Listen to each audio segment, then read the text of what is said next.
All right, today for segment 2, I'm going to cover Powers Unlimited. Why? Because I was looking at the books for purposes of an After the Bomb style game. After the Bomb meets Aliens Unlimited, and I'm like, what new powers, new abilities could these books have that I might be interested in? Well, let's be honest, there are quite a lot of them. So if you're already aware of what Heroes Unlimited Second Edition gives you for powers, you're going to know that there are a ton of powers, but not everything is there. And these books expand upon those powers greatly, and we're going to see about those in just a moment. We welcome all people, regardless of background, belief, or identity, to play tabletop role-playing games. Let's engage our imaginations, pull a veil over reality, and immerse ourselves in fantastic worlds. Don't be a disruption at the table, and always remember, it's just a game. The charity we support is the Wounded Warrior Project, a national, nonpartisan organization whose mission is to honor and empower wounded warriors. Please refer to the description below for the link to where you can make your hopefully tax-deductible donation. Join us Thursday and Saturday evenings on twitch.tv/Legion of Myth to watch Heathen Dog and his team of dirty casuals play multiplayer games for your mockery and enjoyment.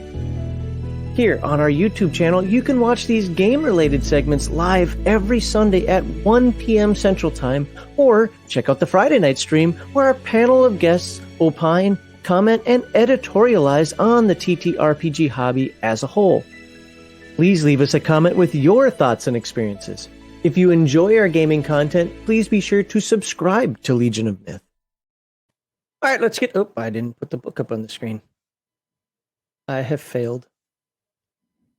Do it this way because I'm going to be bouncing between books. Boom, there we go. We have Powers Unlimited, the first one. So the way I'm breaking this down is there are going to be 2 videos. The first one is going to be Powers Unlimited 1 and 3, and the reason for that is these are where more powers are offered to you in the game. The second one is more about power categories, so we'll talk about that in a separate video. So I wanted to look at what makes this book so much different. Why did new powers need to be made? Did they need to be made? Because, I mean, if you really look at the Heroes Unlimited book, and to be fair, I'm not a superhero guy, but pretty much anything that I could think of that I would want to do is in that book. But then again, you start talking to people who know superheroes, say, but this guy's got this one special power. Well, guess what? These books do that for you. I'm specifically going to cover the weird ones, or the ones that I thought were weird, either niche or interesting or WTF. Because there's no way we could go through all of the powers in the book. And we'll start off by, here are the powers in the book. Let's just, hopefully you can read that. Hopefully you're not watching on a phone. The important thing to take away from this is that there is a butt ton. Yes. Now, one of the things I did find interesting, and we'll talk about it in a little bit, is look at all the new energy expulsions. A lot. And this is just one book. Yeah. We have book 3 to look at also. So, and then, of course, for the major powers, where's everybody's favorite major power? There you go. Look at all of these new alter physical structures. I had Shadow in one of my games. Did you? Okay. I played in, yeah. In the third book, they have goo. Alter physical structure goo. I'm like, I'm in. I mean, this one's got putty. We may take a look at those, but you've got all types of different powers here. But like I said, I want to look at some of the weird ones. So we're going to start right off the bat, and we're going to look at anatomical independence. What the hell is anatomical? That sounds like a horror movie. It kind of is. Should be page. Like, what's the in the Addams Family? What's the hand called? Thing. Yeah. Is it like that? Yeah. Cool. We're not going to read the whole thing. Again, this is an overview, but we're going to give you an idea what it is. This strange power allows a super being to separate pieces of his own body without pain or any ill effects or damage to himself, and send them off like mobile units. Let me scroll up here for a second. There's Thing, and there's Eyeball Thing. You want to see what's going on somewhere else? Just and go flop that thing somewhere. It's great. Right. Separate body parts continue to function as if they were still connected to the super being, only functioning at long distance like remote control drones. blood still pumps through the character's veins, and eyes still see, even if they're separated from the body by hundreds of feet. Don't ask me how that happens. Interdimensional travel, something. I don't know. But damage done to a part is still taken off his SDC and hit points total, as if the body was still attached to the rest of the body. So if somebody sees your eyeball and stomps on it, it's going to hurt. Yeah. Makes So sense. don't do that. Anyway, you can see that there are a lot of rules for it here. I'm not going to, again, go into all of this, but it talks about you can remove your eyes, because that sounds fun. By fun, I mean gross. Ears. You can remove your ears. Throw that thing out there. Chop off some hands. Who knows? Oh, you know what? Why don't we just chop off a foot? Not as useful as a hand, so, that sounds great, if you want to do it, but hey, whatever. Contortion and escape, just rip yourself apart so you can get out of those bindings. Well, yeah, if you have handcuffs on, take off your hand. Right. Slip right out. Leave them on the seat. Cops will love that. Oh, yeah. Feign death, horror factor 13. Really? Only 13? Only 13 for removing your eye or hand or it's foot 14 or leg. for eye. It's 14 for eyeballs. Oh, okay. Anyway, so there we go. I thought that was a pretty creepy one. Now, one of the things I noticed, and Heathen Dog's probably got more experiences with this than I do, as he does more superhero games, is I found that a lot of the powers in this book, I don't want to say are unnecessary. That's a bad way to say it, because I don't have a negative feel of them, but I would say that they are niche. You kind of have to want them. Yeah. Like, I'm really looking for this experience. Your mileage may vary on that. So I would consider these books completely optional. At the same time, if you really are looking for something like Antenna and want to know what Antenna can do for you, okay, I get it. But to be fair, you could get most of this through normal powers anyway. Yeah. Or if you want Antenna, you probably could just make an alien that has Antenna, and Right. the main book is going to give you bonuses for that. And just use that. Don't waste a power slot. It's up to you though. Right. Well, again, it depends on what you're going for. So, and you can see there's battle rage here. We're gonna skip on ahead. Oh no, the Gambit power, I called it. Hey, I know a superhero. Charge object with explosive energy. Awesome. Now I could be wrong, because I don't know comic books that much, but when I saw this, I was like, oh, this reminds me of Gambit. This impressive power enables the character to turn any object into a bomb, charging that item with explosive energy. Didn't he do that with his cards? Yep. Okay. And you can get a charge object to explode on impact. Gives you range. Supercharge there's charge objects, and then there's supercharge objects. You can do time charges, delayed blast, fireball. Sure. And so forth. But again, I looked at it as like, okay, that's kind of neat. So again, asking you, and if you don't know, that's fine. Not trying to put you on the spot here. Isn't there already a power like this in Heroes Unlimited? Because I thought pretty much anything that was a common X-Men, Marvel, DC, whatever type character was actually, I thought Kevin did a pretty good job of filling up the book with those powers. No, I don't believe that a power like this is in there, because you're charging an object with energy and then it is blowing up. So you're losing the object as well. Okay. All right, we'll skip color manipulation and claws. I think you can get an idea what those are. Again, I have limited time here. Conduct electricity, which is interesting for me because there are lots of different electricity powers. And again, they seem like they already kind of were in the main book, but they find different uses for them. So if you're like, I like energy, expulsion, electricity, but I'd like to be able to do something a little more nuanced with it, well, here you go. You got some conduct electricity. So where's energy expulsion? Density walking, disintegration, doorway, energy claws. What's the difference between claws and energy claws? Oh, these are made out of energy.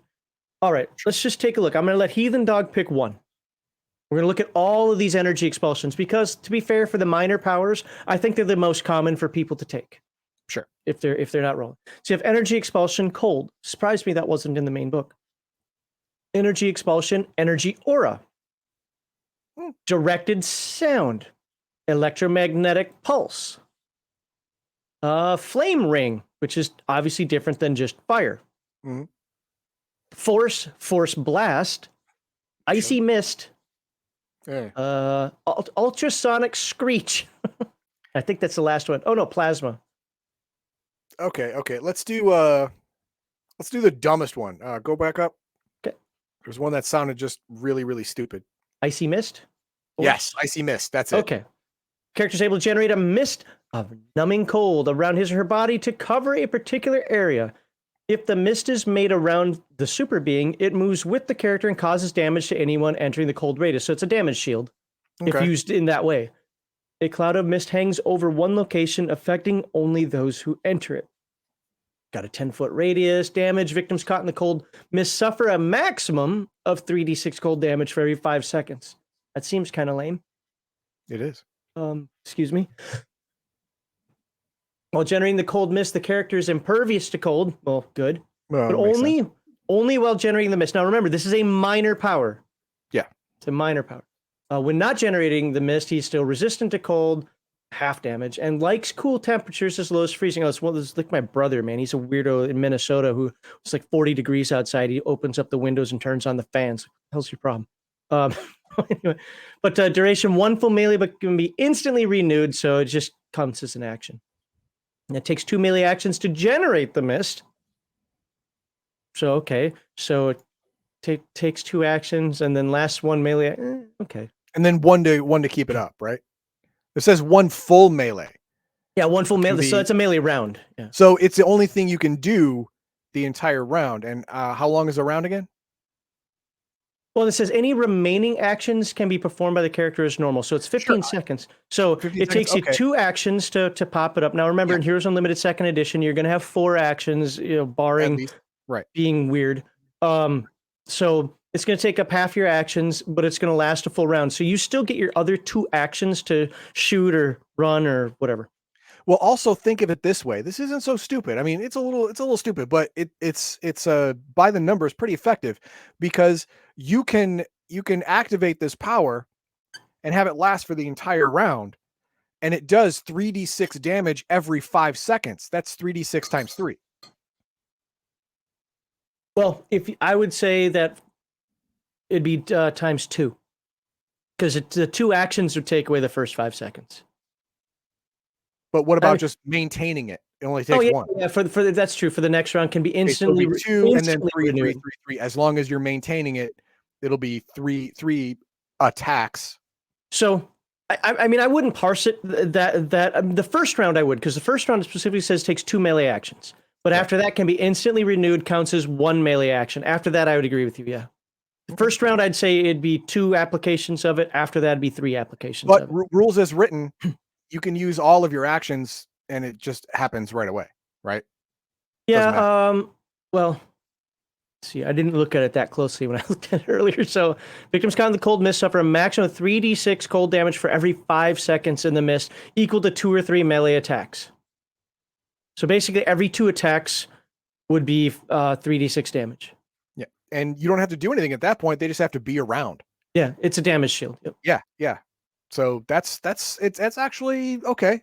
For the cost of 1 attack, if somebody's trying to fist fight you, it's a very good counter.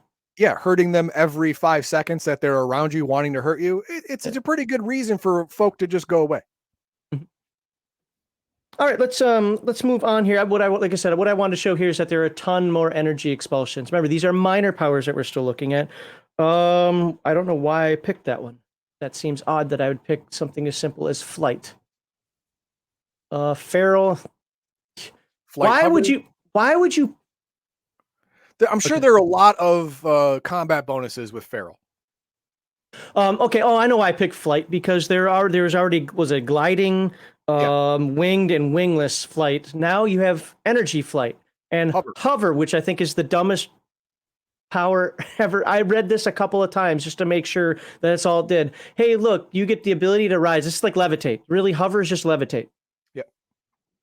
For a niche character, for something that's interesting in a one-off or for an NPC, I think this is interesting. I don't have an issue with the power that way, but for somebody to waste a minor power on flight,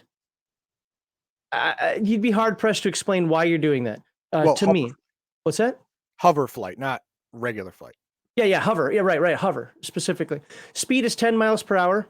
+5 per level. So I mean, I guess later on you can move pretty quickly. Just doesn't start that way. +10 bonus to prowl skill and doesn't leave footprints. Okay, if you're being sneaky and you want to do this and just kind of push Super yourself ninja off a wall. guy, and he wants that extra bonus to prowl to get him over 100. He'll take flight hover. That's fine. Whatever. Yeah. But Plus again, two, just like you said, niche. yeah, +2 to dodge when hovering or moving through the air, and +2 to damage for every 20 miles an hour of flight speed. Well, again, you're not going to get that Until at least level 3.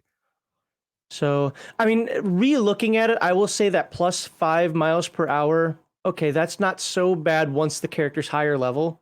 But this is definitely a power that you build into. It really is that bad because the regular minor power of wingless flight or winged flight really is 200 or 220 base.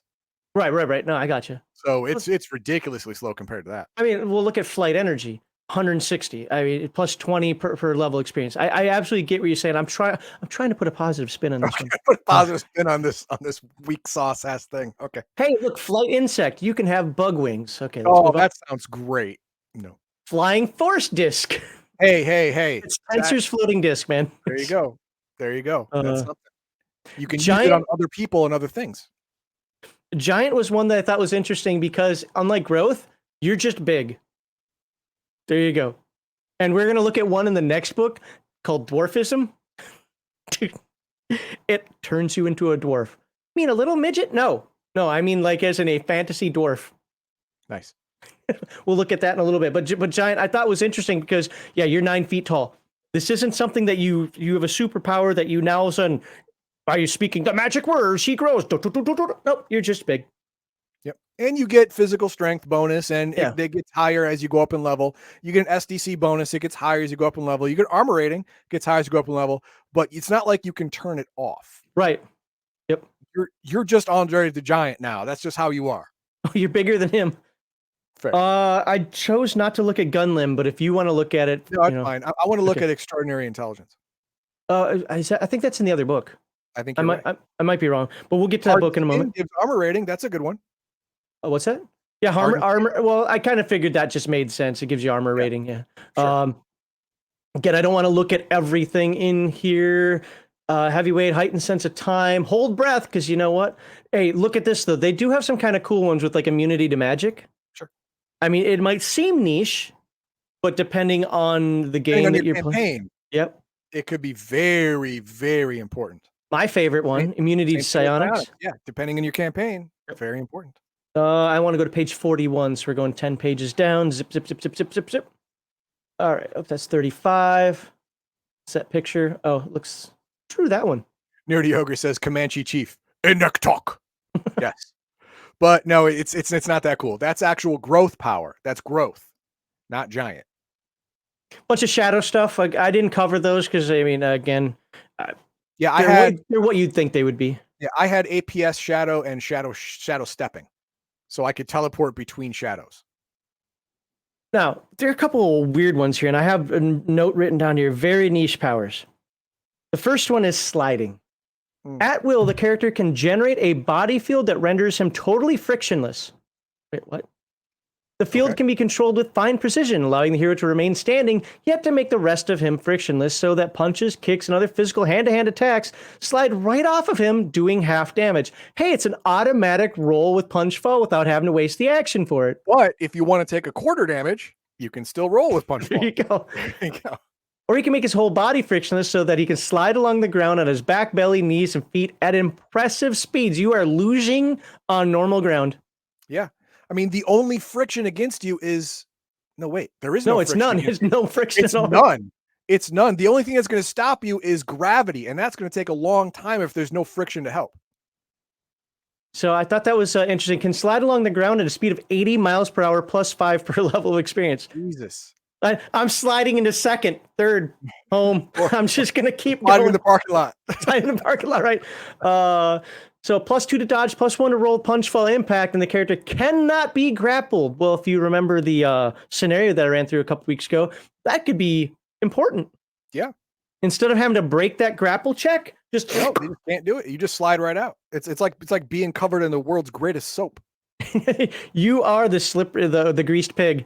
Exactly. There it is. Can perform a sliding body tackle doing 2d6 damage plus 4 for every 20 miles an hour. Okay, That's so awesome. at base, that's a plus 2, 4, 8, 10. Yeah, it's plus 10. Well, 7, if you're Oh, I'm talking sorry, no, damage, it's 4. That's plus 20. plus 20? No, I'm doing stream math. I'm sorry. Okay, no. So it'd be 7 plus 4 would be a base of 11. It'd be an average of 11 points of Okay, damage. there it That's is. still pretty good. Remember, most of these characters still only start with 20 SDC plus their, WD-40, man. All right, let's move on to the next one that I thought was really weird. Bounce. Bounce. You This are is Flubber, actually man. based off of a comic book character, Speedball. Okay. Go ahead. Well, I call them Flubber, man. Fair enough. The character can bounce like a human rubber ball. If trapped in a tall building, he can escape by jumping through a window, fall 10 stories, hit the ground without harm, and gleefully bounce away. Boing, boing, boing. Yeah. It's happy fun ball. It's happy fun ball. This power cannot be taken and combined with other super speed abilities. But maybe combined with flying abilities. So here we go. What can you do? You get a speed bonus. I want you to look at that speed bonus. It's 46 nice, plus 12. yeah. Bounce. By the way, side note here.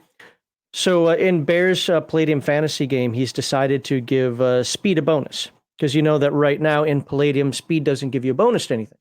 Sure. And he said, hey, I'm going with the TMNT rule of speed increases your initiative. I'm like, speed doesn't increase your initiative in TMNT. Speed increases your dodge.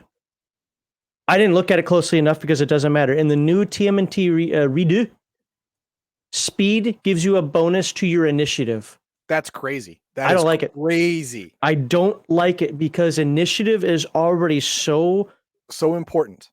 So important, and the hand-to-hand skills. My character in the Palladium Fantasy game has a 33 speed, which apparently by the chart for the new TMNT that's coming out is a +6 to initiative. Initiative in Palladium is king. If Yes. you go first, you control the entire tempo of the battle. Mm-hmm. I understand. Sorry. Having like super speed and bionic ears gives you like a +15 or something initiative. And that means you're probably going to go first every time, and you are going to control the battle. So adding speed to that. I mean, if you get super speed power, you get a speed of like 200, speed attribute or something like 200, some nonsense like that. Mm-hmm. So if you add that to your initiative as well, you got an initiative +40. Like, that's ridiculous. It's not going to translate well into this game. I like the old TMNT version, which it added to dodge. That makes sense. Also makes dodge because it costs an action, something that you might want to consider over parry if you've got a +3, 4, or 5 to that, even more than normal. I'm just gonna be honest with you. I'm not a fan of the initiative one, and I hope that that's something that they rethink going forward, because as we theoretically think that they're trying to unify the Palladium system a little better, that's gonna build into games like this and Rifts where characters, having a 60 speed is almost normal. Initiative's the wrong one, but I do understand not having speed is a dump stat. Let's just put it that way. So anyway, I just thought I'd put that out there for you. I like I said, I like the old TMNT style where it adds to dodge. I think that makes sense. But because speed isn't your ability, isn't your reaction, isn't your quickness. That's what physical prowess is. Yep. Speed is just your raw ability to run. And I could see that type of speed being, oh crap, to help you to dodge out of the way, tumble and roll, whatever. But yeah. Okay. But going first, no, it doesn't equate to hand-eye coordination. Right. But we'll see. I'm not blaming, just so everybody knows, I'm not blaming Bear. I understand why he's doing that. And if it is the way Palladium's going forward, he's just incorporating it sooner. I just think that is the wrong way to go forward. So, and the reason I bring that up is because, again, all of a sudden right here, 46 plus 12. Well, what's the running skill? It's 44, right? Yep. Well, this is 46 plus 12. So if you take 14 plus 12, that's 26. That's an average of 26 boost to your speed just for being bouncy. And even if you started with 11, that's going to give you bonuses to initiative. There's like at least +3, 4 to 5. That's crazy. Nerdy Ogre, no, speed should not add to attacks per melee. Actually, speed stuff does. Extraordinary speed and supersonic flight do add attacks, do add melee actions. Well, maybe I can see that for like the supernatural type stuff. Like, I mean, the Flash is obviously going to have more attacks per round than you. I get that. Yeah. But the speed, but this is what I want to be very clear about. The speed attribute itself is raw running power. It isn't faster fists. It's just raw running power. So it shouldn't. And Palladium already has a dearth of attacks as it is. I don't think more attacks are anything that anybody needs. I like it. I like the second edition version where it's 4 attacks base and 5, 6, 7, 8. I think that's all good. But if you start adding speed to that, now people got 12 attacks per round. It doesn't get that bad, but I understand where you're coming from. So, anywho, bouncing travel. Has anybody seen that Rick and Morty episode with the with the brain balls? First he bounced 4 meters high, then he bounced 7 meters high, then he bounced 2 meters high. That's all. When I see bouncing travel, that's all I think of is that episode where Bender was going to blow everybody up. I'm sorry, did I say Rick and Morty? I meant Futurama. Propels himself by bouncing on the ground. Hyper ricochet bouncing propels the character like a wildly bouncing rubber ball ricocheting off the walls. I mean, that seems cool and very niche, but it seems cool. Yeah, it's cool. It's a cool visual, and you're going at triple your speed attribute when you do this, but it's only possible down hallways, stairways, narrow alleyways, because you have to have walls all the way around, or else you're literally going to bounce away. Yeah. If you bounce in an open space, you just keep going. So, Mar Hawkman, this isn't Dragon Ball Z, this is Palladium, and Palladium spells it out word for word. It says speed is nothing but the raw ability to run faster. So, scale walls, survive falls. Obviously, you're bouncing. Survive explosive impact, because you go boom and you just bounce. Ding, ding. Yeah, it is a physical attack after all, and you're used to bouncing off physical objects that are, completely resistant to you. So I get it. And then SDC bonus 66 plus 6. Well, I understand why it's not a lot, because already it says you take no damage from falls from any height. I think that is a lot. Not too much. I like it. I'm just saying, but I think it is a lot. It's not a lot. It's a good amount, but it's not like, oh my God. Well, if you're a character that starts at 20, and now you're adding on 14, 21 plus 27 more. Average 27 more. No, it doesn't compare to anybody with altered physical structure, whatever, that can have like up to 1,000. But having, over doubling your SDC, again, not complaining. I just think it's neat. It's one of those things that, maybe bouncing, if you thought it was niche at first and kind of weird. Well, again, I didn't even cover it, but bounce attack, you can do 46 damage. All right, let's move on to the last one that I'm going to look at from this book, unless Heathen Dog wants me to look at something specific. We're going to go to page 46. And this is one that I wanted to ask, did this come from a superhero? And that is toy control. I was like, what? Well, there's right off the bat, there's the toy maker. I don't know who that is. He's a Flash enemy, I believe. Okay. The Flash has the dumbest enemies. All right. Seriously, the friggin' dumbest. Well, Captain Cold, shut up. Well, didn't Batman have Mr. Freeze? Yeah, but Captain Cold was worse. Okay. Toy control. This is the strange ability to animate children's stuffed animals and toys, including toy trucks and remote control vehicles. How do you creep out your kid? All of a sudden, the fire truck just starts woo, woo, woo. Well, no, you've seen Poltergeist, right? That freaking clown. Yeah, there you go. Yes, that clown doll that freaked me out when I saw it, and I was significantly older than the kid it was freaking out, and I was still freaked out. I was like, God damn, I'm surprised that kid didn't pee himself. Right? All of a sudden, your little teddy bear jumps up on the table and looks up at you. Yeah. The hell? This wraps his arms around you, starts strangling you to death. That's not great, man. This is probably more of a power for a villain. Yeah. I'm sure every one of you are going to leave comments now about how you could use toy control as a hero, and I agree with you and I believe you. I'm just saying this is probably more a villain style power for its potential creepiness. The link to toys also provides the character with all the information regarding everything about the toy, how it works. So now those transformers you couldn't figure out as a kid, guess what? Now you know. Now you know. And you can make him do it himself. You can actually transform them like in the show. Good job. There you go. All right, stuffed animals, even really large ones, never do more than a D4 damage. Well, good. Wood toys get +1 damage bonus. Metal toys get an extra die of damage. Hey, so the original Transformers that were die cast metal. Yep. Extra damage. All right. Anyway, it talks about stuffed animals, how many attacks per melee you get, bonuses, and so forth. So, and talks about the limitations as well. I just thought it was a kind of a neat power, something that's not related to anything in the Heroes Unlimited book. So, this just goes to show. Now we're going to skip to the next book again, unless Heathen Dog really wants to look at a specific power. You know which one I want. I think it's in book 3. Okay. Yep. Could be in book 2 for all I know. Oh no, actually, I have a couple more. I don't know why I put a line there. Like I didn't. That's okay. 52.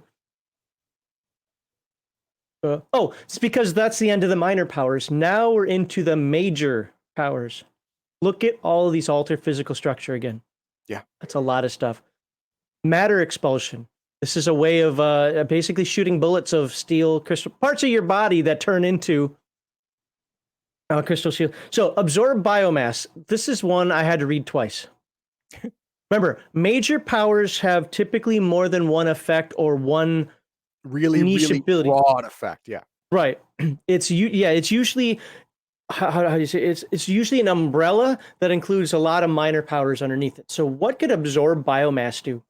This bizarre power enables the superhuman to temporarily absorb other living creatures into his own body, making them disappear. It's that Futurama guy where he just the blob. When this happens, the super being bulks up, becomes heavier and more muscular. You might be saying, why would I ever allow somebody to do this? Oh, wait, there's more. The power is limited to fellow humanoids and most animals, excluding insects, microbes, and plants. So sorry, you're not going to eat a dragonfly or a cockroach. Okay. Absorbing another living creature into his own body allows the character to draw on the strength and stamina of that creature without killing it. See it right there, without killing it. Sure. Only 3 beings may be absorbed at one time. Oh, only 3? That's still a lot. That's a lot of folk. Once an animal or humanoid, personal effects are absorbed too, but cannot be used, is absorbed into the character gets the following. That being's physical strength, physical endurance, and speed attributes temporarily added to his own. So absorbing grandma, probably not an awesome thing. Absorbing babies, unless it's your thing, isn't going to help you a whole lot. Absorbing, say, Usain Bolt or the mountain, that's probably where you want to go. Yep. Including, our added to his own, including bonuses. Excuse me. In addition, Super Being also gains SDC and armor rating, if any. By the way, many reptiles and other many reptiles and other animals have natural armor rating. If you are including mutants in your game, mutant animals, I don't know, I might just swallow Leonardo now because I'm going to get his turtle shell. Yep. All right. There's usually no point to absorbing small animals like mice or birds. Okay, we don't need to read all. Again, we're not doing a deep dive here, but you get the idea. It's like, wow. So to absorb others, a super being must touch his intended victim. Like, hey, Heathen Dog. Wait, what just happened? Don't worry about it. You'll be fine later. Lasts for a couple of minutes. The sentient victims can try to save versus the absorption, but need to roll a 16 or higher to save. Animals need a 17 or higher. Psychics and mutant animals need a 15 or higher. So you can try to save, but at this point, if I'm running or playing in a Heroes Unlimited game and Heathen Dog's like, oh, by the way, I've got this this absorb biomass power, I think we're gonna have a conversation. Is this something that we want in the game? Is this something that we as characters are willing to put up with? Because he's gonna take us out of the game to do his own thing. I mean, that's what the power is intended for, right? Mm-hmm. You could easily say, no, it's for NPCs. The power is intended for you to use the best of what you've got around you, and other superheroes are going to give him the most. So are we okay with that? If your group's okay with that, cool. I think it could absolutely be fun, more for a one-off, though. I wouldn't want to do it every time. Like, oh, well, let's give Heathen Dog all his powers again. I'll be back in a half hour. Tell me how the fight turns out. Or if the bad guy is all pontificating and monologuing, you just absorb it and say, okay, it's over. Right, stop talking. Yep. No, it's one of those that again goes back to I think it's really niche, but also interesting at the same time. Sure. I think this is for an NPC or a villain, but your mileage may vary. And Wait, hang on. Scorbaka says can't use it on supernatural creatures. Does it say that? I don't remember it saying that. Another It might. creature.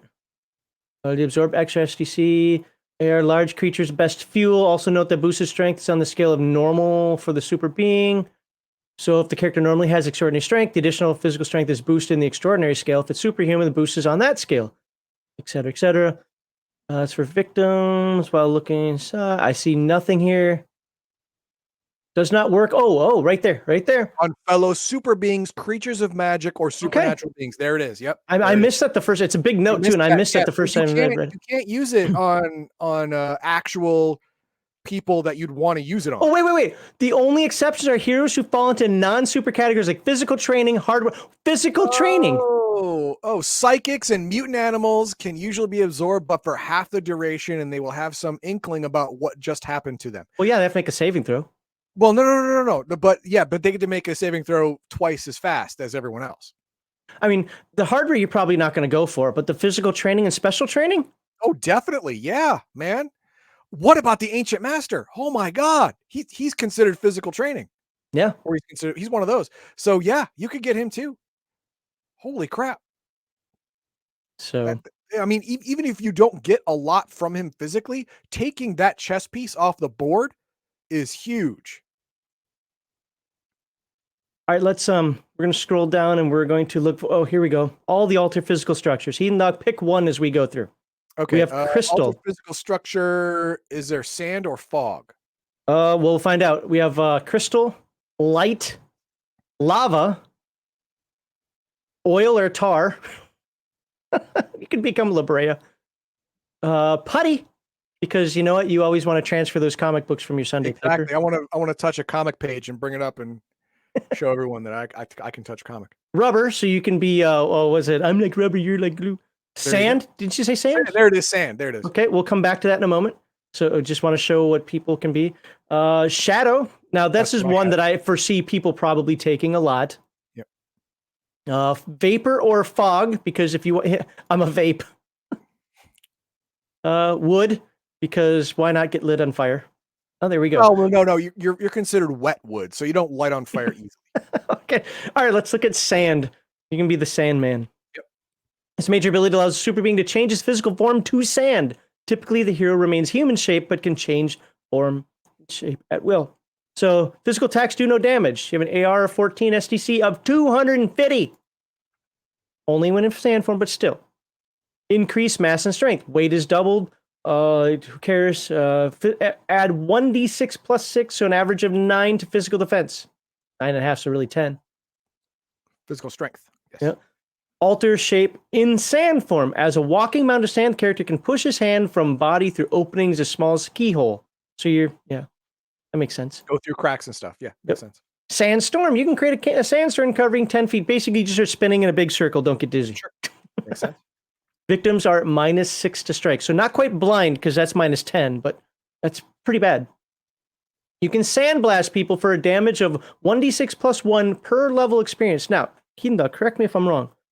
Aren't most attacks 1d6 per level of experience? Yes. This is 1d6 plus 1, and I know that plus 1 might not sound a lot, but imagine you're now 8th level. You got an automatic +8. Yeah. So you're gonna do a minimum of 9 damage every time. That having that as a baseline, you can really make tactical decisions. Well, it's even more than that, because at 8th level you're gonna have 8d6 also. So you're gonna have 8d6 plus 8. You're gonna do a minimum of 16. So, I mean, of course, you're 8th level. You're pretty high up there. Now, hang on. There are two schools of thought on this. Is it 1d6 plus 1 per level experience, or is it 1d6 plus 1 per level of experience? When I see it all mashed together like this as one uniform statement, then to me that's 1d6 plus 1, 2d6 plus 2, 3. If there's a space, then I look at it the other way. But I also know that Palladium can have some typos, so who knows? Yeah. Now, this is where it comes down to one of the things you hear us talk a lot about in Palladium games. This is up to the game master to to make a judgment call. It doesn't matter if Heathen Dog wants to say it's 1d6 and then +1 +2 +3, and I want to say that it's 1d6 2d6 3d6. There's nothing inherently wrong with that. Just remember, my rationale would be this is a major power, not a minor power. Yeah. So I'd probably lean towards the extra damage, but hey. Sand Blind with a called shot at -3 to strike. The character can sand blind another character, which now makes it -10 to strike. Yeah, because you put literally sand in his eye. Yep. You put dirt in his eye. You're Bully Maguire at this point. And he's not just shaking it out like, oh, that's there. It's stuck in there. It is in there, and it hurts, and it is pretty debilitating. Sand Behemoth. The character can add additional sand, dirt, or earth to his form to increase his mass 2 or 3 more times, because remember, he's already bigger. Yep. Note that using ordinary dirt or earth instead of sand reduces his AR by 4 points. Okay, so you want to go for sand. So beach, you do not fight this guy on a beach. Don't do that. Yeah. That's not a good plan. He's your lifeguard. Burying attack. Oh, you can try to bury people. That's great. Merge with sand, dirt, or earth. Well, that makes sense. Character completely merged into sand, cannot be seen. He's like oh my god, Rambo 2 in the dirt. It's just his eyes open up. Oh, right. Eyes open in there. Yep. Okay. Once merged with sand, dirt, or earth, the character can create an area of quicksand. That's not a fun way to die, by the way. Well, quicksand is got a hype. Yeah, it's that not is true. As deadly as people think, but it's still not a fun time. Depends on how deep it is, really. Yeah, and usually they're not deep enough to kill an average adult human. Right. Other abilities and bonuses. The SDC of the sand recovers at 3 times the normal rate. You emit no heat in sand form. All right, that makes sense. Yeah. So, anywho, again, just breezing through. This is an overview, but that's one of the alter physical structures that are new to. This is Powers Unlimited 1. I wrote down the list in here of all the new ones, but I showed it on the screen, so we don't. All right, and there's one more I want to look at, and it's because when I first saw it, I was like, this is going to be dumb, and then I saw everything that it can do, and it might sound silly, it might look silly, but there's actually some benefit to it. Energy Doppelganger, generate fog and smoke, gateways. We're going to look at one that's similar to gateways in the next book. Some crazy looking Beyond the Supernatural dude. No, that is a magician, a stage magician from the main book. So he can. I thought that was Beyond the Supernatural. Nope. Okay. All right. Mega wings. What? Mega wings. Okay. Yep. The character has physical wings, much like wing flight power, but these wings appear to be made of metal or semi-transparent glass crystal. Here, let's take a look right there. There's some mega wings for you. You cannot hide mega wings. Who'd want to, man? Look at that. Right? Wings are super strong, can take a lot of damage, and enable the character to fly higher and faster than normal wings. That's why they're mega wings. Makes sense. They're 16 to 20 feet. Not hiding them. All right. It makes getting through narrow spaces difficult, whatever. But what bonuses do you get? Well, plus 1d4 to physical beauty attribute. Why? Because you're basically angelic. Yeah. Yeah. I mean, it's people since they were children have some form of angel creature that they love from their stories. And you now represent that in real life. So unconsciously, they're going to react better to you. Yep. Flight speed is 360 plus 40 per level. You're zipping along. Yep. Plus 60 SDC. Again, we're not going to read every little thing here. Natural AR for the wings. Oh, I want to shoot those wings off of him.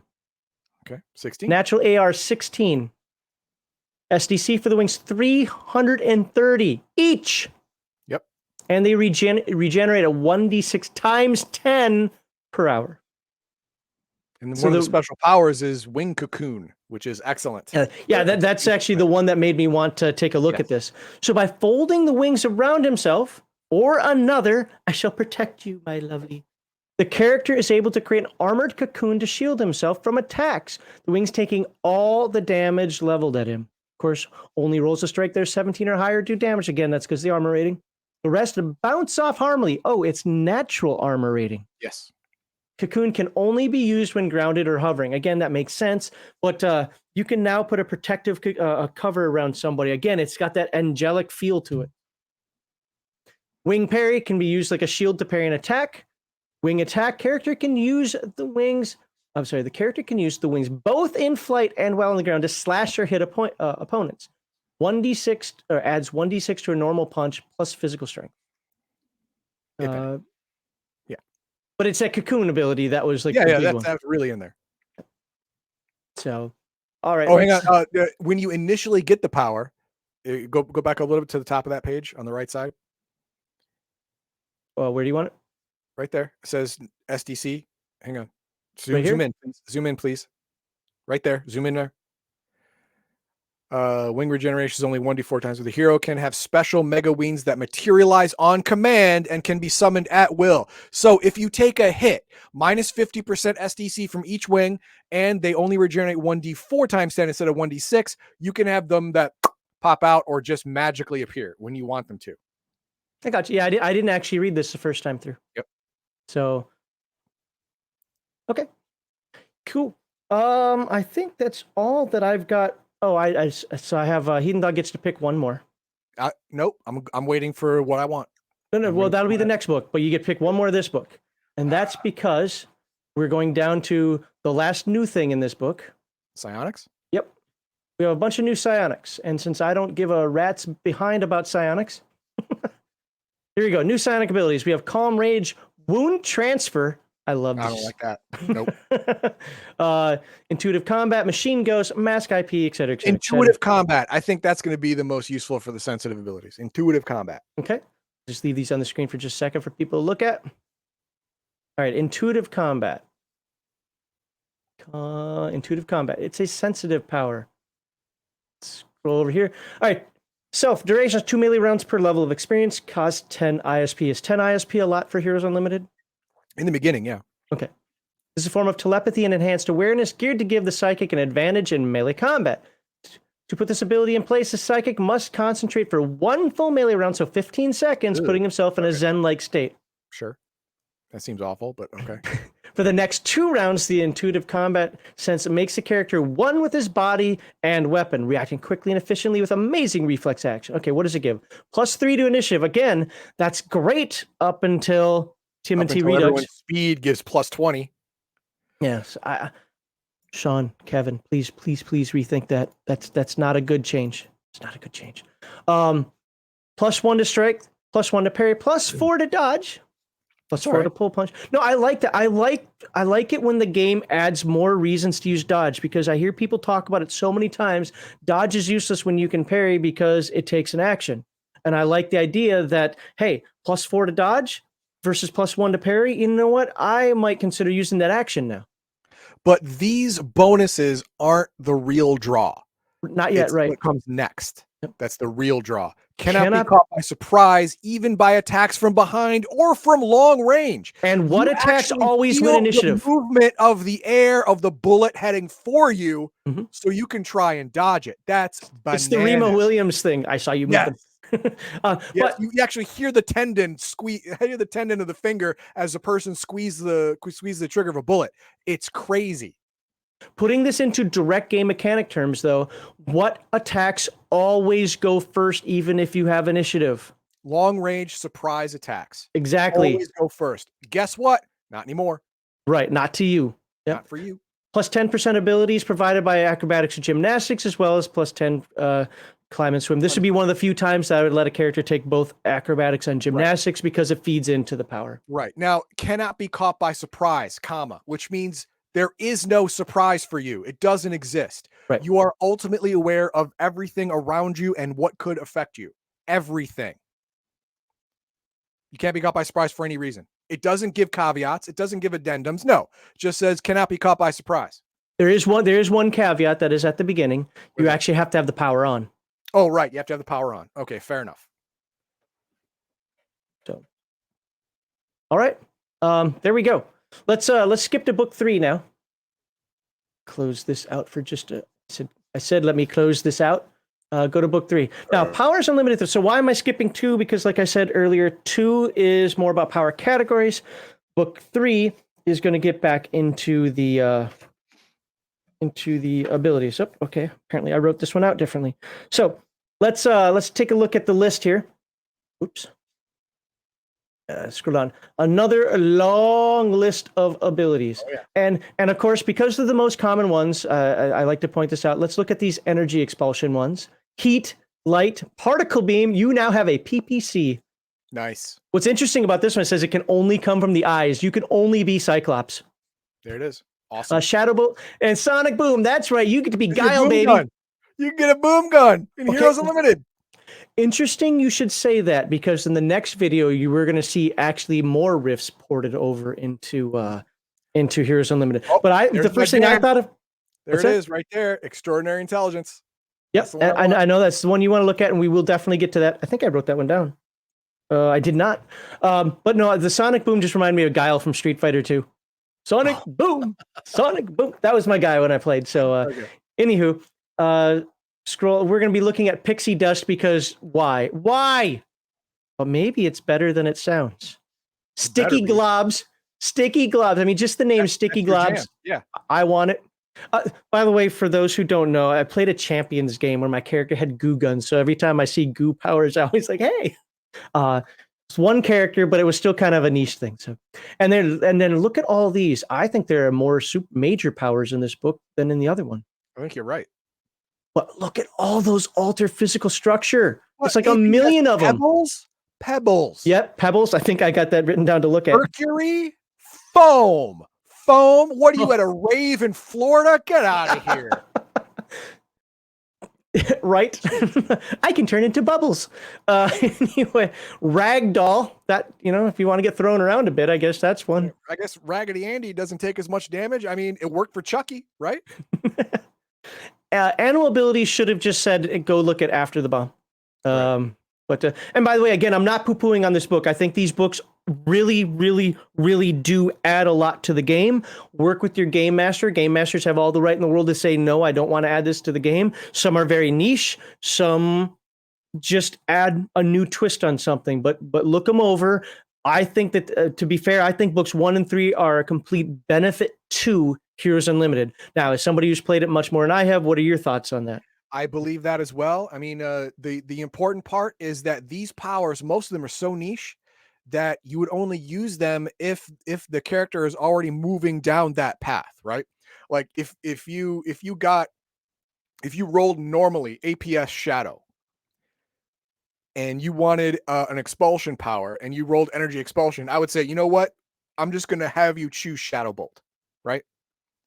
It fits with the thing. It does the same damage. It's the flavor you want, stuff like that. But on page 15 is the Dune force field. Okay, we'll get to. You can stop me when you get there because I'm only looking at page 10 and then the 2 that you want after that. So let's go to page 10 because I have to do this. I have to look at dwarfing. I saw this. I was like, what? At first glance, this oddball power seems similar to the major super ability Shrink. But unlike that power, the character with Dwarfing can only reduce his height by 50%. All right, exactly by half. No more, no less. Okay. So you turn into a halfling. Strangely, the character's normal weight or mass is tripled when dwarf.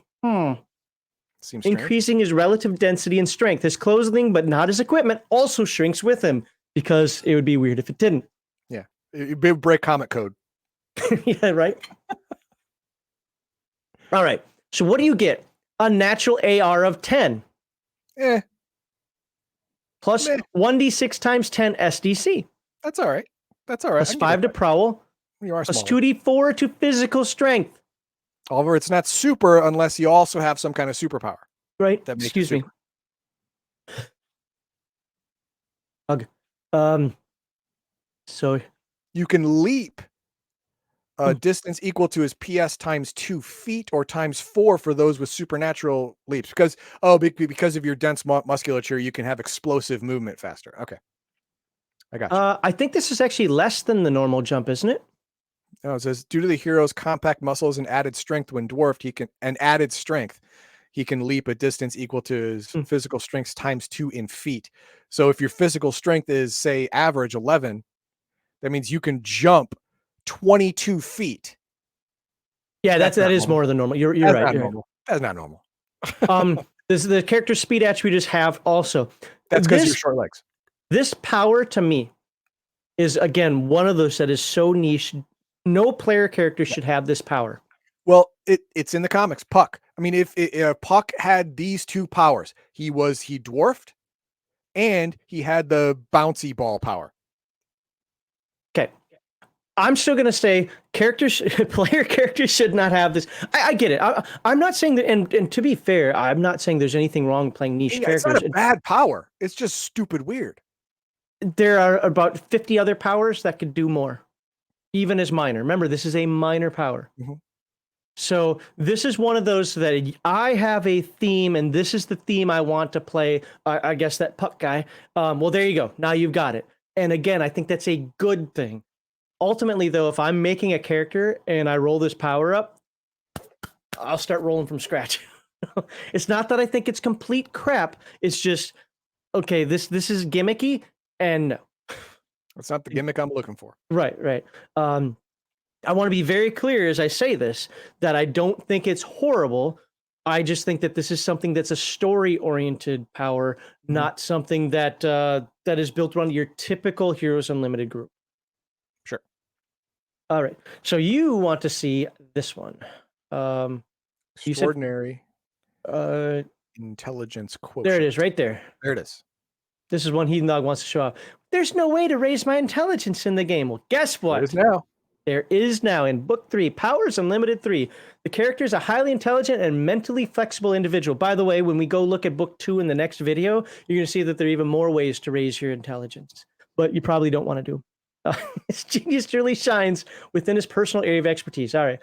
The GM should ensure that the player selecting this super ability plays the character appropriately, as the extraordinary IQ power is as much about role-playing the character intelligently as having a high IQ. Don't give this to the dum-dum of the group. No. You know who you are. Stop it.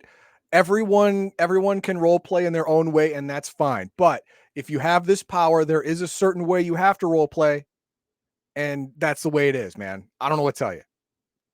And this is also one of those times where the role playing that comes from the character has to make sense. It'd be like playing a character. I have a mental affinity of 35, yet you can't say more than 3 words coherently.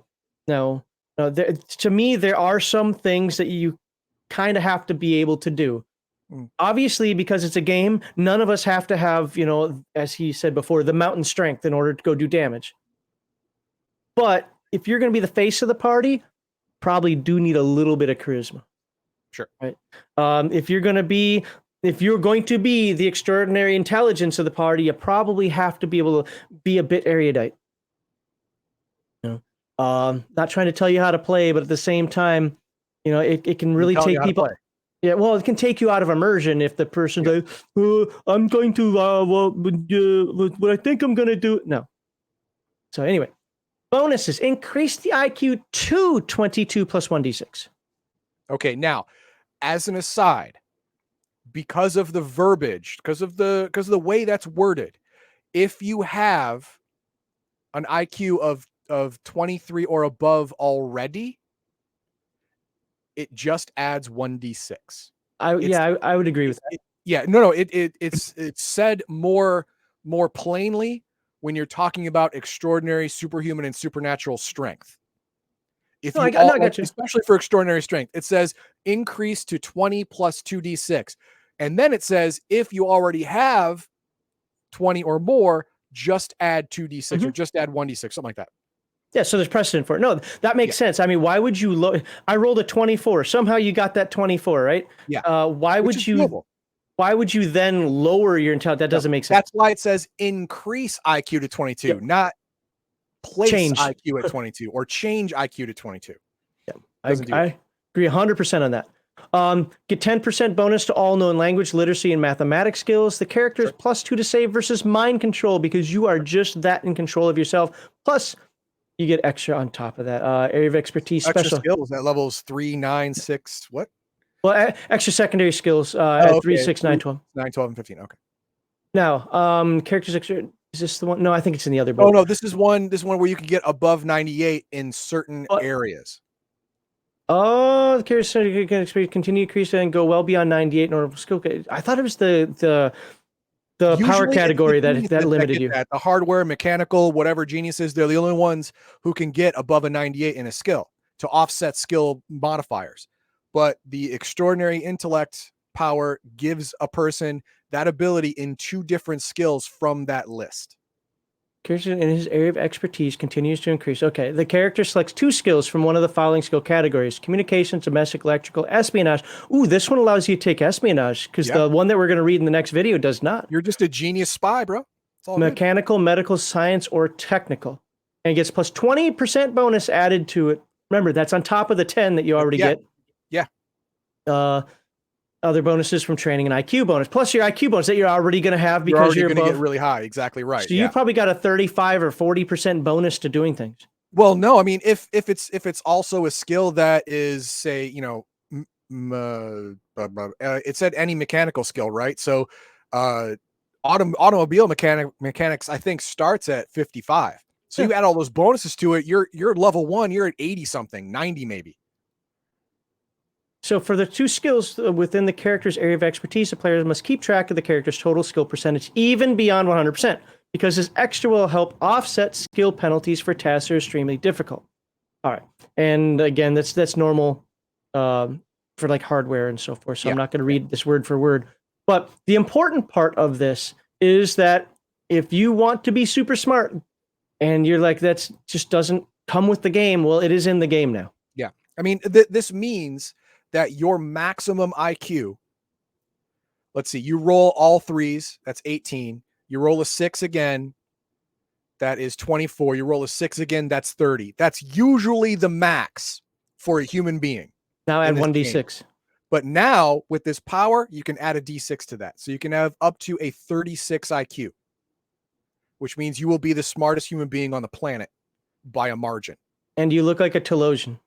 If you're like Emo Hamilton, you'll probably have glowing white eyes or something like that. You know, whatever. All right, let's move on. We've got a few more to cover. I want to take too much longer here. You said you want to see something on page 15. So I will go to page 15, which is right here. Immune to melee attacks, immune to illusions, immune to some super abilities. Immune to high-speed kinetic attacks. Dune force field. Go. Okay. Form of limited invulnerability. By the way, just so you know, that increased IQ was a minor superpower. Yeah. These are all minor superpowers. Abilities are minors. Yep. A form of limited invulnerability. This power makes the character impervious to all high-speed physical or kinetic attacks. Oh, it's a Goa'uld shield. Or they do no damage. But it came in Dune first. Yeah. Yeah. Fair enough. Okay. This means that bullets, arrows, railgun rounds, high-speed car crashes, falls from great heights, grenade shrapnel, force bolts, basically anything, any physical impact that's traveling faster than 120 miles per hour, so not my fist, does no damage. However, slow speed physical attacks all do damage, including punches. So yeah, it's like he said from Dune, or I've been watching a lot of Stargate recently. The slow blade gets the kill, right? That's how it works. You know, bullets and stuff, that's not going to do it with someone with a force field. You got to get in there slow. Even professional baseball pitchers rarely throw the aerodynamic baseball faster than 100 miles an hour. That is true. Yeah, they upped it because if it was an actual Dune-like force field, dude, you have to move like an inch a second to pierce that crap. Okay, that's not going to work in a cinematic type comic universe. It's not going to work. I love this penalty. Tends not to notice gunfire, may not realize that his friends and allies are in trouble when the shooting starts. What's that noise? Everyone's crying and screaming and oh god, my leg. And Is you're it like, the 4th of July? What's going on, man? All right, let's move on to page 17 for the one that I had to look at. Pixie dust. Are you kidding me? I've never even read this one before. I probably saw it and went, nope. I almost did that. But I was like, no, I want to find the weird one. So Super Being produces a fine powder, a sort of pixie dust that is able to make people or objects completely weightless. Oh my god, it's Tinkerbell. Are you kidding me? It works like something out of a fairy tale, defies all logic. Ethan Dog's running away. The powder sparkles with energy and light when it's released on its target. Poof! The recipient of the dusting is weightless. Palladium is very inclusive. There you go. Pixie dust seems to work on any solid matter, both inorganic and organic alike. All right. And yeah, the target gradually returns and will land nicely. All right, so I had to look at that. I was like, are you kidding me?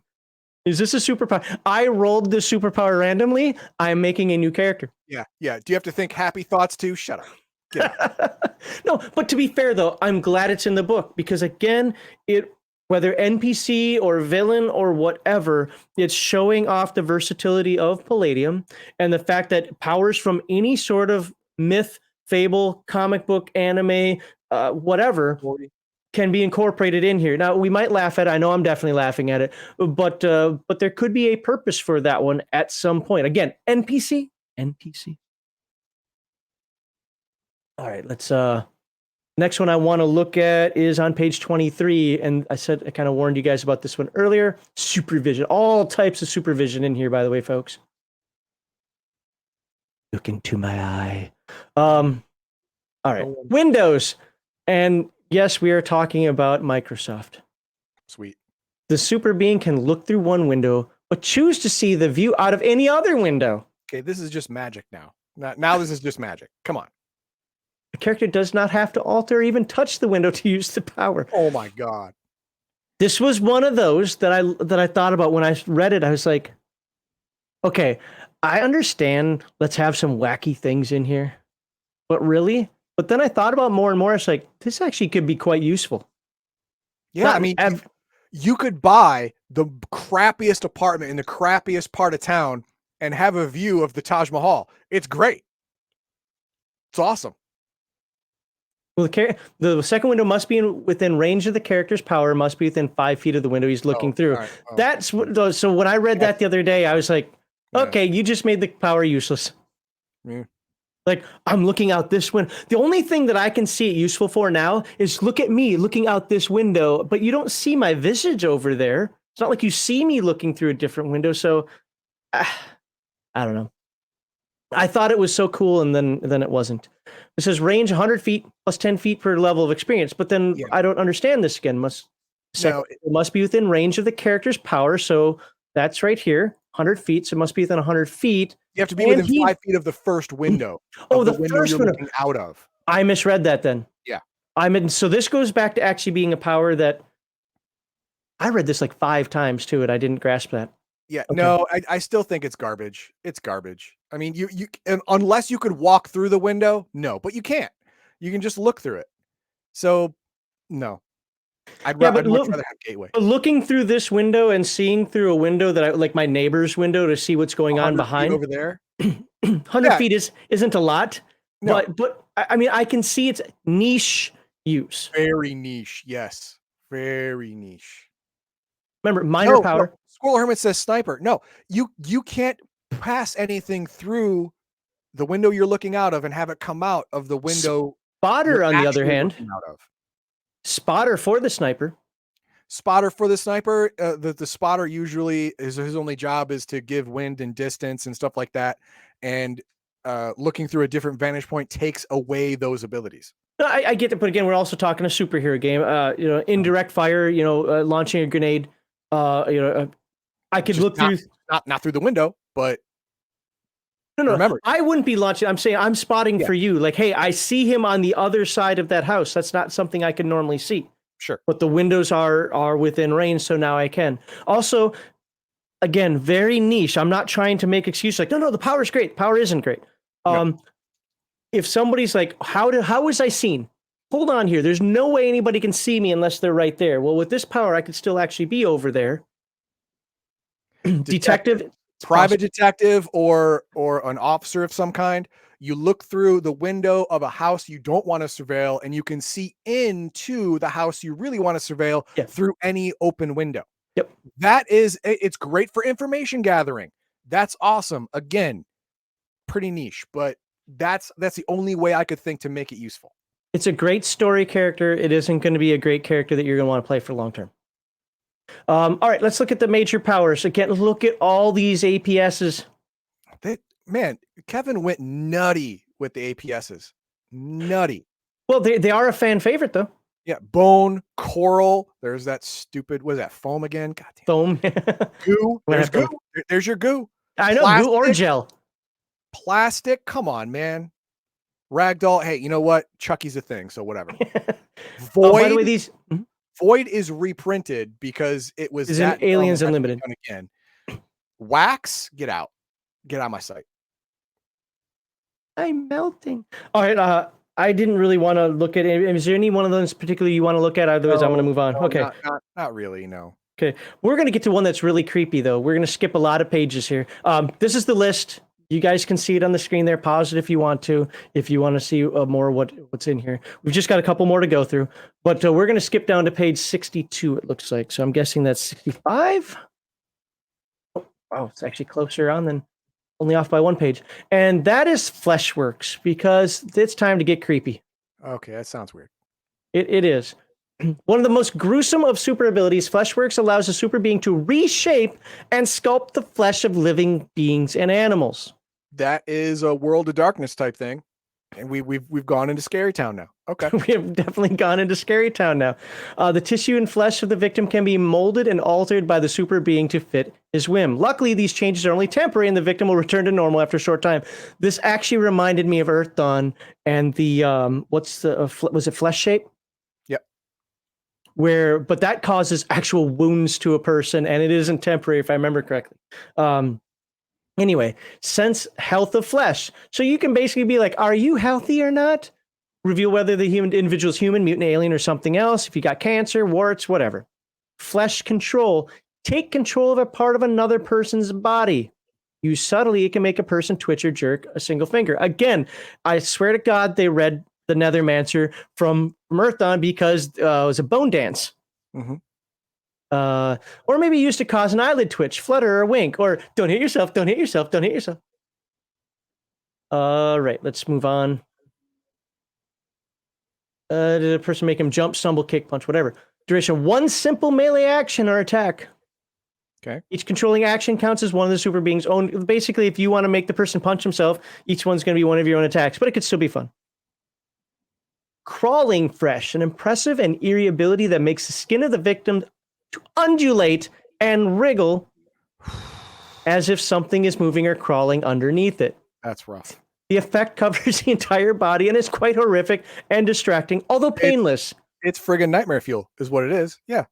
It says painless. I think I'd still have sympathy pains. No. Physically painless, perhaps. Mentally painless, bullshit. Right. No, this causes strong-willed people to start cutting into their own skin to get the bugs out. That's what happens. Like Hellraiser 2 when he's cutting himself to get all the bugs off of him. Yeah, no, absolutely. This is gross, and I'm telling you, I would have sympathy pains. So it says painless. I would feel it. No, it's not painless. It's something that's going to stay with you for a very long time.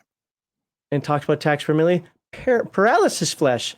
The attack temporarily paralyzes part of its victim's body, immobilizing that particular limb. Okay. These are a whole ton of Earth Dawn spells wrapped into one ability. Yep.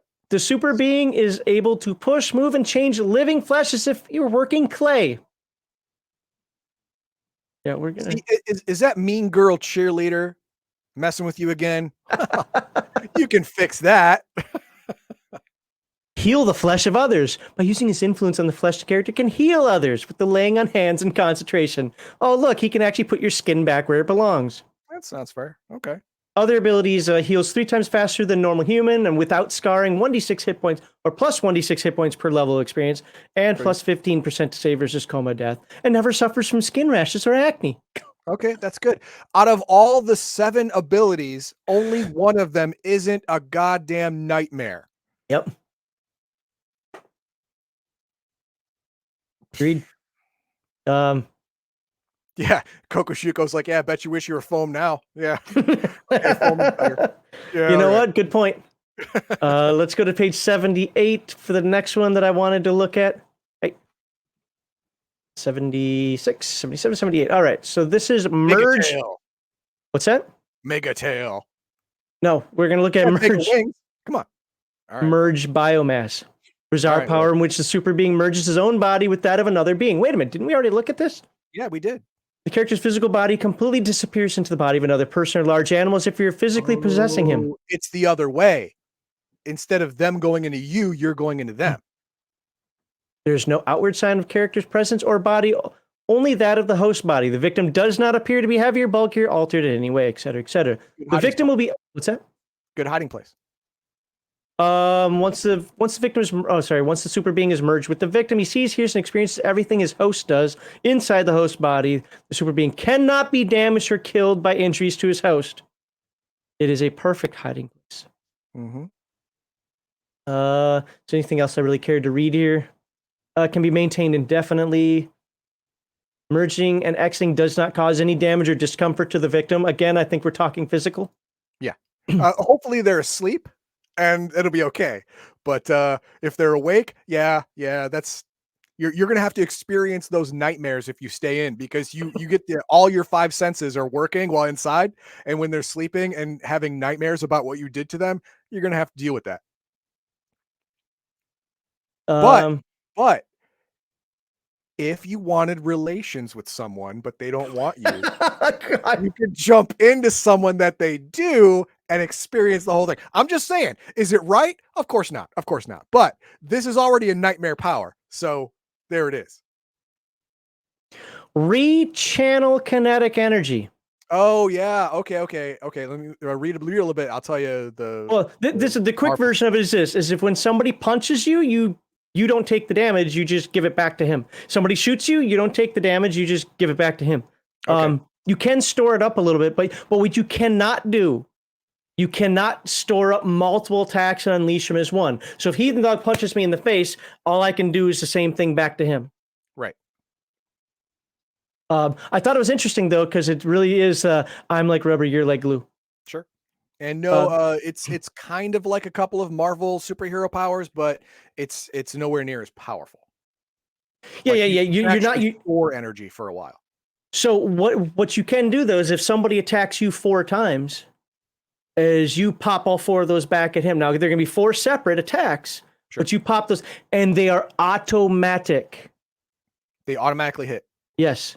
Oh wow, So that's pretty powerful. Where's it duration? Because where does it say that ability is really formidable when damage inflicted upon the superhuman is tremendous, say an attack from a high supernatural strength, physical strength, explosion, car crash, et cetera, et cetera. Each rechannel, so yeah, it still costs an attack. Sure. But if it always hits, then I'm okay with that. Yeah, I thought it said always hit, but I'm seeing the +2 to strike down there. I could have sworn it said this power enables super being to absorb the energy from impact blow. Same amount of damage from the original attack, so the attacker must still the attacker rolls the damage. The original attacker can be delivered as a punch, kick, force blast, and can be returned immediately or held for as long as 2 melee rounds and unleash the attacker. For example, super being is hit with a super punch that should have done 23 points of damage. He absorbs the force, the attack, and can strike back with a punch. Did I mistake that? I thought it said you didn't have to roll. I might be wrong. And whatever damage was from No. You can add it to your attack. That's what it's replacing your strength bonus with this damage you just took. That's what it's doing. So I thought it was just reflecting. No, you also add the D6, D4, 2D6, whatever, if it's a punch, kick, whatever, plus the damage you absorb just then. It's your kick plus the absorbed damage. Your punch plus the absorbed damage. Yes. Then I read it wrong the first time. Kick or force blast that does 23 points of damage without having to roll dice. Whatever damage there was from the impact kinetic force of the attack leveled at the super being is the damage that can be fired back. Do not add any of the damage bonuses the character may have for his own physical strength or other powers. Right. It's just replacing your damage bonus with this. Okay, I have to read that close. For some reason, I thought it was a direct reflection. Holding kinetic force in reserve. Reserve energy can be used at any time or harmlessly phase away. Cannot collect. Yeah, this is where it says you cannot collect up to force damage. Several attacks hold them and damage back. Right. Anyway, it's still interesting. Pardon me for getting that a little bit wrong there, but I read 100 powers over 2 days. So it is neat. I mean, for a bunch of bruiser type people trying to beat on you, yeah, they're gonna die of attrition. Basically, I mean, you're not taking any damage, and they're going to, even if they have a crap ton of SDC, they're still going to go down first, unless they pull out a knife or a laser beam or something. Right, actually, no, a knife is a physical attack, so no, they have to pull out a laser beam or some magic or psionics or something, or else they just can't win. All right, one more, and then we'll hit the other book. Swarm selves, because we haven't been creepy enough yet. No, we want to break into small little mini-me's, like what was it, Ash? Had that problem in which one was it? The Evil Dead 2, I think. Army of Darkness. Was it No, it Army was of Army of Darkness? Darkness. Okay. Yeah, it was Army of Darkness, I believe. I keep thinking of the whole Bender thing. When one of the later seasons, when the professor creates that device that allows him to duplicate things, but at half the size, Sure. and then Bender duplicates himself because he was lazy. Character can cause himself to split apart into a swarm of mini selves, each with a fraction of the power of the whole. Each swarm self is about the size of a 6-inch children's action figure. These mini selves share the super being's thoughts, memories, personality, and mental attributes in a sort of group mind. In fact, when the swarm forms back into one whole person, the experiences of each miniature swarm self will be remembered as if it were the personal experience of the super being. Okay, well, it's good spying then too. Yeah. Yeah. The character's physical prowess, physical endurance, and physical beauty appearance are unchanged in the miniature versions, but physical strength is reduced to 1/3. Okay, got that. But still, when you're 6 inches tall with 1/3 the strength, with enough swarm selves, you're actually stronger than you were by yourself. Yeah, and we'll see how many swarm cells you can make because whereas attacks per melee has 2 attacks per melee round, regardless what the character might have, reduce all aspects of other super abilities by 75%. You're gonna be like, wow, that's a lot. Imagine having 4 of you at different angles, though. Mm-hmm. And you get an automatic dodge. Each of you has an automatic dodge. Roll the dodge as always, but that doesn't. Yep. You get 1 automatic dodge per round. Looks like. Yep. Number of swarm cells. Number of mini cells is based on the character's hit points. Divide the number of hit points by 5, rounded down to get the number of swarm cells created. You need 20 hit points at least to come out stronger as your swarm selves than yourself, because each one is 1/3 your strength. So 4 of them will be, 4/3 your strength. So it'll be stronger. 20 hit points isn't that hard to get. You have a 15. No, it is not that hard to get. And this is one of the few powers that self-regulates and levels up with you a lot better. Yep. Yeah. Especially if you gain hit points. Like there were powers earlier where you gain a D6 every level, right? But there was another power we saw earlier that adds you an extra D6 every level. Mm-hmm. So you going up 1 level, you could get 2 swarm selves. Yep. Each swarm self will have a total of 5 hit points and 50 SDC. It's not a lot, but remember, you're a 6-inch action figure. You're now playing in Toy Story. Yeah, but you have the hero's armor rating. Yep. So if you have an armor rating, each one carries that same armor rating. The character cannot split up into his swarm cells until he's healed back up to a minimum of 10 hit points, and then you'd be able to make 2, right? Yeah. All right, can function as swarm for up to 1 hour per level experience. That's a lot. That is a lot, and that is some good spying right there. Like yes. Climb through the vents. You can't climb through a vent. People are too loud. All that movie crap is bullshit. You're right, but watch this. Whee! I'm an action figure. I'm an action figure. You saw Toy Story, right? This works. +6 to automatic dodge. Oh my God. +20 to prowl hide, tailing, detect, ambush. That all makes sense. And +1d6 +3 to hit points.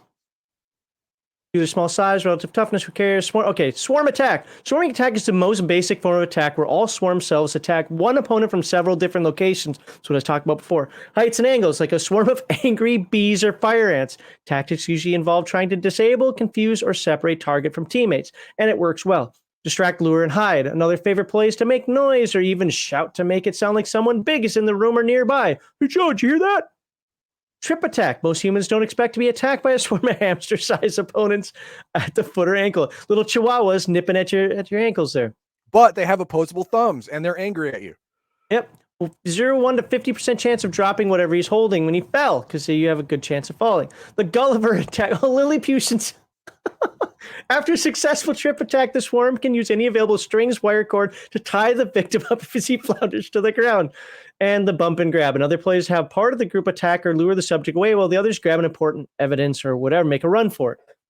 Lots of little things that you can do with that. These are just examples, really. Yeah. And if you have 40 hit points, then you have eight little mini-me's, 8 little action figure yous. 6 is probably more than enough to deal with a single enemy. The other 2 could be doing other stuff, anything. Look at that artwork there for this Technoform. We're not going to read Technoform. We're done. No, we're not gonna but there you go. Lots of different powers, and I intentionally picked some of the weirder ones. because I wanted you to see that they're pretty much. I don't know if they ever need a book 3. Somebody's telling me there should be a powers book, a powers book 4. Why? At this point, I think everything's been covered, like at some point. And if I'm mistaken, well, even the base Heroes Unlimited second edition book gave you most of these powers in some way. You could figure out how to make it work. But this just adds niche aspects to it, where they're really focusing the power or providing new aspects to the types of powers you could get there. I think that this book 1 and 3, let's go back to the cover here. This is book 3. I think these books are awesome. I think they will benefit most games, with the limitation that the game master needs to say no to dumb stuff. Yes. And save some of these things for NPCs only, or for a game master that's running a particular type of more story-driven game. Then I can understand it. I don't know why you'd be playing a superhero game if you're doing that, but I'm not going to argue with how you play at your table. But the books are definitely a net positive to Heroes Unlimited. Any final thoughts? No, that's about it. That's pretty good. Okay. Next book we're going to cover is book 2, and this one is different. This book that we'll be covering next is going to be power categories. If you don't remember what power categories are, those are effectively the character classes of Heroes Unlimited, so to speak. And this adds, how many more? Looks like about 10 or 12 more power categories. And spoiler alert, they're not all that good. But any questions, comments, concerns from chat? Nope, nothing really. Okay. Cool. Well, awesome. Like, subscribe, share. Look forward to you in the next video. And if you haven't already, go ahead and go get your Powers Unlimited. But I don't run Heroes Unlimited. I don't even play Palladium. Well, you're a bad person for not playing Palladium. It doesn't matter. I'm going to be using these for After the Bomb. So you can always find ways to implement these books.